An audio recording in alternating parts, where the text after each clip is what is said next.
Di saat kita ngomongin Jujutsu Kaisen, emang pas di awal cerita kita dikenalkan dengan cerita eksorsis simpel kayak minggu ini kita akan mensucikan daerah ini dari kutukan apa. Namun seiring jalan cerita, bukan itu doang yang ditawarkan di cerita Jujutsu Kaisen. Semakin jalannya cerita, Jujutsu Kaisen ini sebenarnya shonen action dan konflik gelut-gelutnya itu terjadi karena ego dan mismanagement generasi tua penguasa organisasi Jujutsu yang mengakar banget dan efek berantai ya ke generasi muda Jujutsu. Gue ngerasa tragedi yang ada di cerita Jujutsu Kaisen itu sebenarnya tragedi yang bisa dicegah kalau organisasi Jujutsu itu dihandle dengan baik. Hal tersebut berdampak ke karakter yang ada di dalam ceritanya dan banyak yang karakter pengen mengubah hal tersebut dan salah satu contohnya adalah Maki Zenin. Maki Zenin adalah karakter yang menonjol banget buat gua, karakter favorit gua ya, waifu gua di Jujutsu Kaisen gitu. Karena cara dia menghandle masalah yang dia alami di dunia Jujutsu Kaisen itu gila dan out of the box banget, dan kayak mau nggak mau emang harus itu doang cara yang dia lakukan. Kayak video kali ini gue mau ngomongin dia dan obviously ini spoiler banget lah ya.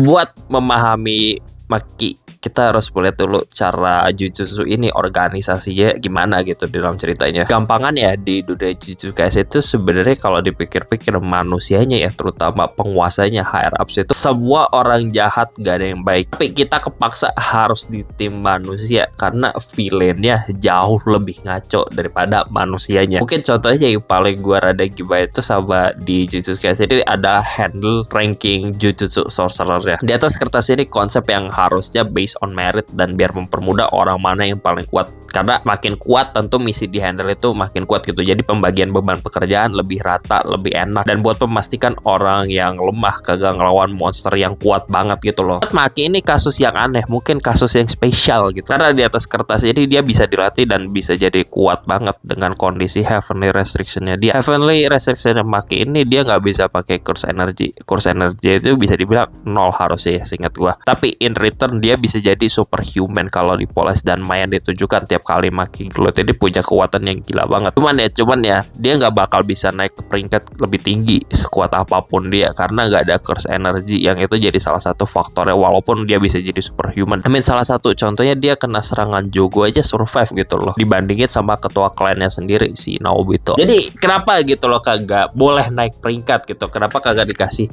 misi yang lebih proper gitu, lebih kuat buat dirinya gitu loh, yang seimbang, kayak kasih gitu semacam kayak jalan spesial atau apalah. Tapi kalau katanya Nobara sekuat apapun dia nggak bakal naik peringkat juga selain karena nggak ada curse energy ya, jalannya dihalangi keluarga sendiri juga, keluarga Zenin. Dan di sini KKN organisasi Jujutsu main tuh karena keluarga Zenin itu big three keluarga Jujutsu yang punya pengaruh maya buat ngatur siapa yang pantas naik peringkat dan gitu-gitu. Ini cuma salah satu contoh simpelnya aja gitu, dan kalau misalnya lo memperdalami ya politik organisasi Jujutsu di cerita itu ya bisa dibilang penguasa itu orang konservatif, orang yang gak mau melepas kekuasaannya, yang mau jaga namanya sendiri dan kekuasaan itu enak, dan yang jadi kena imbas ya dari mismanagement egonya orang tua itu ya menerus ya orang mudanya. Padahal ya ini organisasi penting yang menyangkut keselamatan publik kan. Itu topik yang bisa diperluas lagi sih sebenarnya buat topik politik organisasi Jujutsu ini. Tapi gue mau fokus ke keluarga Zenin aja karena topik kali ini ya Maki Zenin. Gampangannya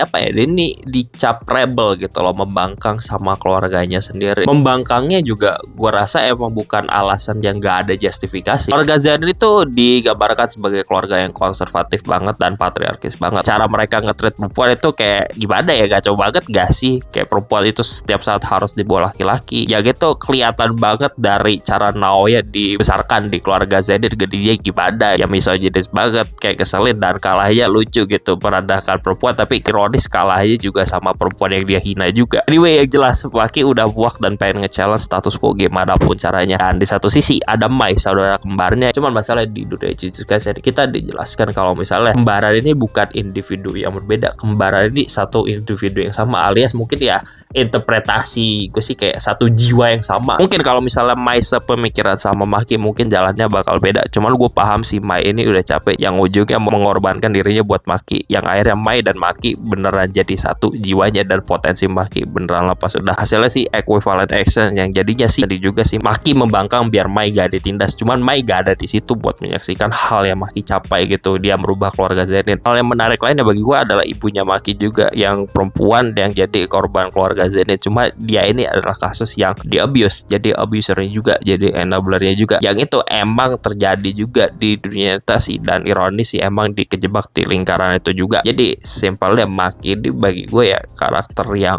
berusaha ngerusak rantai abuse gitu loh, yang puncak konflik ya setelah bertahun-tahun disiksa sama sistem yang gak fair, pecahnya pas keluarga Zenin akhirnya dibantai sama Maki. Cepat atau lambat bakal terjadi juga sama Maki. Maki ini di backing sama Gojo Satoru, dan pasca Shibuya Gojo Satoru itu disegel, dan ini kesempatan buat keluarga Zenin memanfaatkan momentum ini buat memberantas anak-anak muda yang membangkang, dan salah satunya itu Maki. Dan Maki ini plan diberantas ya gitu ya, itu ironis ya dari bapaknya sendiri yang menganggap anaknya itu sebagai halangan. Itu kan habis bencana gitu tingkat nasional, itu Shibuya hancur kan, tapi mentingin status quo gitu, mentingin politik kayak gitu. Mungkin aslinya dia cuma butuh senjata buat persiapan cooling game di rumah Zenin terus kabur, tapi dah emang ini di setup juga sama keluarganya, dan yang nge-setup buat ngebunuh dia itu lagi-lagi bapaknya sendiri, yang bapaknya memandang rendah anaknya sendiri. Hasilnya ya udah pembantaian keluarga Zenin dengan film Maki yang gua rasa all out bebas gitu menurut interpretasi gua. Pembantaian ini juga gua rasa karena luka bertahun-tahun yang akhirnya dia plong gitu, kayak luka abuse gitu. Pertama, dia perempuan keluarga Zenin yang dipandang rendah. Kedua, dia nggak punya curse energy, heavenly restriction-nya dia nggak remeh gitu. Dan ketiga, turning point-nya adalah Mai yang mengorbankan dirinya buat Maki dan berpesan buat hancurkan semuanya di nafas terakhirnya. Gue nggak tahu apakah ada jalan lain, tapi ini emang jalan yang mau gak mau harus Maki lewatin, alias penuh tumpah darah dan revolusi mengubah sistem dari akar. Emang korbannya banyak hal, dan itu yang Maki lalui. Dan gue suka sih Maki di handle dari Jujutsu Kaisen dari awal sampai akhir. Bagi gue salah satu kasus di pada karakter arc yang paling komplit Maki ini di situ. Ya gue ngerasa Maki ini adalah karakter yang diciptakan sebagai statement dari Gege Akutami yang inline sama tema dan pesan cerita Jujutsu Kaisen ini. Karena Jujutsu Kaisen ini bisa dibilang manga yang lumayan progresif buat manga shonen action, yang ngeliat dari motivasi banyak case ya, terus juga konflik cerita itu terjadi, dan penulisan karakter ini hal yang paling obvious banget di Jujutsu Kaisen, leaning ke arah progresif yang mengkritik penguasa yang konservatif dan menjaga status quo walaupun harus menubalkan generasi selanjutnya. Dan Maki ini adalah salah satu contoh karakter di Jujutsu Kaisen yang berusaha melawan status quo di organisasi Jujutsu dan di keluarganya sendiri. Maki ini adalah kisah orang yang ditindas akhirnya melawan penindasnya, dan itu interpretasi gue ke karakter Maki. Dengan kompleksitas dan konflik yang dialami Maki dari cerita Jujutsu Kaisen dari awal sampai akhir,